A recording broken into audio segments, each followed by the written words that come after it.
সুপ্রিয় দর্শক, আসসালামু আলাইকুম।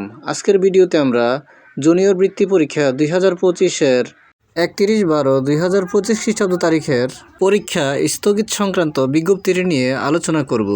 এটি মাধ্যমিক ও উচ্চ মাধ্যমিক শিক্ষা বোর্ড ঢাকা থেকে প্রকাশিত হয়। বিজ্ঞপ্তিটি 30/12/2025 খ্রিস্টাব্দ তারিখে প্রকাশিত হয়। এতে বলা হয় যে উপর্যুক্ত বিষয়ের প্রেক্ষিতে জানানো যাচ্ছে, সাবেক প্রধানমন্ত্রী বেগম খালেদা জিয়ার মৃত্যুতে গণপ্রজাতন্ত্রী বাংলাদেশ সরকার আগামী 31/12/2025 খ্রিস্টাব্দ তারিখ বুধবার সাধারণ ছুটি ঘোষণা করেছেন। এমতাবস্থায় চলমান জুনিয়র বৃত্তি পরীক্ষা 2025 এর সময়সূচি অনুযায়ী 31/12/2025 তারিখের নির্ধারিত পরীক্ষা স্থগিত করা হলো। স্থগিতকৃত পরীক্ষা আগামী 5/1/2026 খ্রিস্টাব্দ তারিখে সোমবার যথাসময়ে অনুষ্ঠিত হবে। বিষয়টি অতীব জরুরি। তাহলে এ ছিল জুনিয়র বৃত্তি পরীক্ষা 2025-এর 31/12/2025 খ্রিস্টাব্দ তারিখের পরীক্ষা স্থগিত সংক্রান্ত বিজ্ঞপ্তিটি।